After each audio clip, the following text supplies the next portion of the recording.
దొరబాబు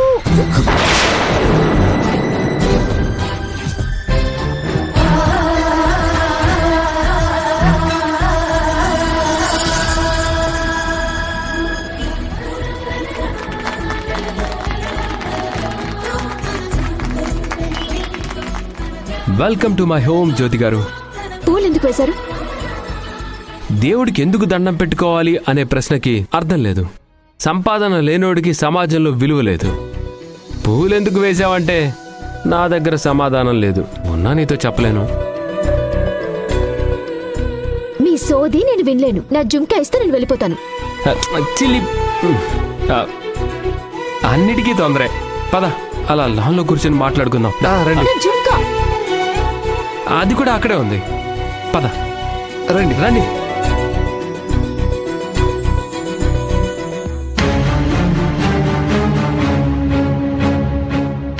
తొందరలోనే మన పగ తీరుతుంది. దానికోసం సంవత్సరాలుగా ఎదురుచూశాం. కాలం కలిసొచ్చి రేపో మాపో దీన్ని మనం చూస్తాం.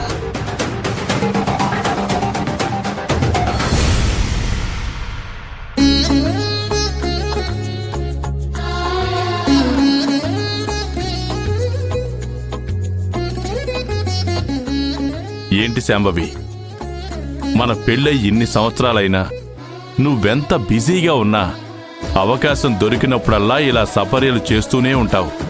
మీకు సేవలు చేయడంలో నాకు సంతృప్తి ఉంటుందండి. మీకు సంబంధించిన ఏ చిన్న పనైనా మీకు దగ్గరగా ఉండి చేస్తే చాలా సంతోషాన్నిస్తుంది.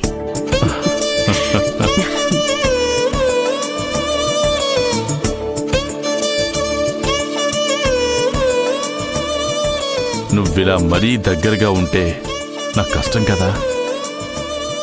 వయసు పెరుగుతున్న కొద్దీ అయ్యగారు పడుచు పిల్లోడైపోతున్నారు. నువ్విలా నా మీద ప్రేమను పెంచుకుంటూ పోతే వయసు ఉరకలేస్తూనే ఉంటుంది. మనం ఫస్ట్ టైం కలిసినప్పుడు ఎలా ఉన్నావో ఇప్పుడు కూడా అలాగే ఉన్నావు. అందుకు మీరే కారణం. నేనా? అవును, నా వయసు పెరగకుండా అలాగే ఉంది అంటే మీరు నా మీద చూపించే ప్రేమే కారణం. I love you dear. I love you two అండి.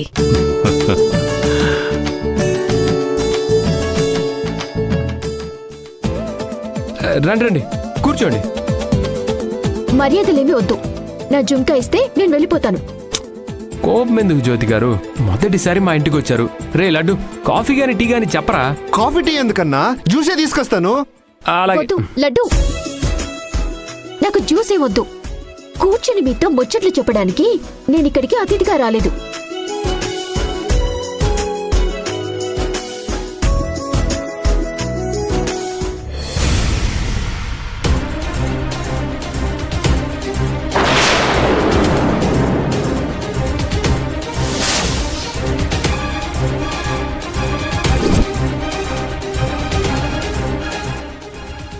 కాలం కలిసొచ్చింది మాధవి.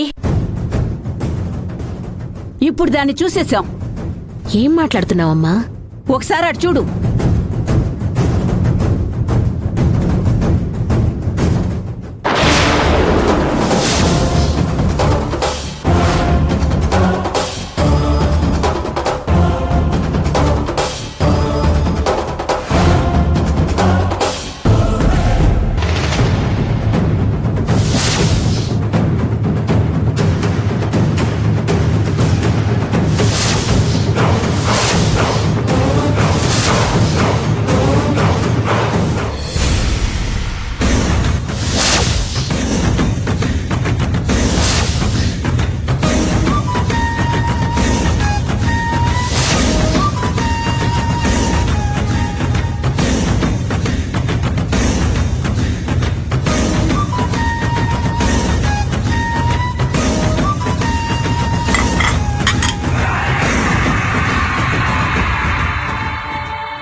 బెడ్రూమ్లోకి వచ్చేటప్పుడు అడిగి రావాలని తెలీదా? క్షమించండి, అడగకుండా లోపలికి రావటం తప్పే.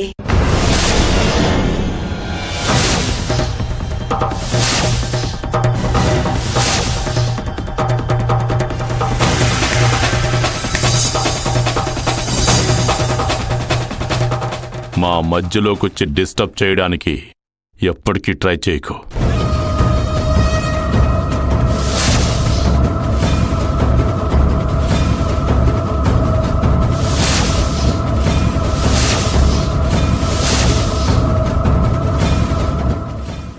సార్ కోపం చూస్తుంటే నేనిక్కడికి రావడం, పనిలో చేరడం సార్కి ఇష్టం లేనట్టుగా ఉంది. అదేం లేదు శారదా, మేమిద్దరం ఉన్నప్పుడు నువ్వు పర్మిషన్ లేకుండా లోపలికొచ్చావు కదా, అందుకే కొంచెం కోపం వచ్చినట్టుంది. సార్ మీతో ఉన్నారని నాకు ఈ మధ్యనే తెలిసింది మేడం.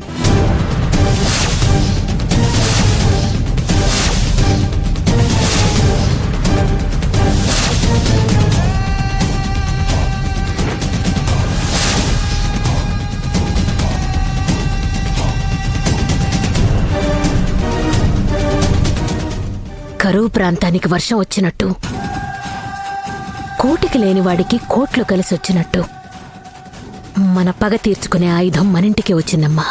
మనం అనుకున్నది చేయడానికి ఎంతో సమయం పట్టదు. ఇక దాన్ని వదిలేదే లేదు. మాధవి, మాధవి,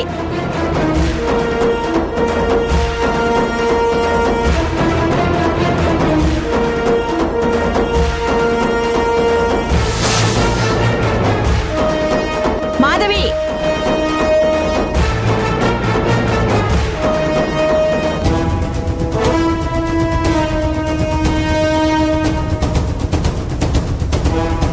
మాధవి,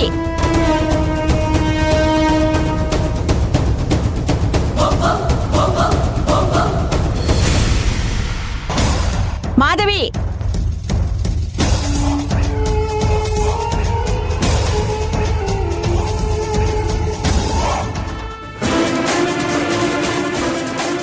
మాధవి, ఆగు మాధవి, ఆగు. ఎందుకమ్మా ఆపుతున్నావు? ఆవేశంతో కాదు, ఆలోచనతో ముందుకు వెళ్ళాలి, చంపడం కాదు. చావు కన్నా పెద్ద శిక్ష వెయ్యాలని నువ్వే కదా చెప్పింది. మళ్ళీ నువ్వే తొందరపడుతున్నావేంటి మాధవి? దాన్ని చూడగానే రక్తం మరిగిపోతోంది.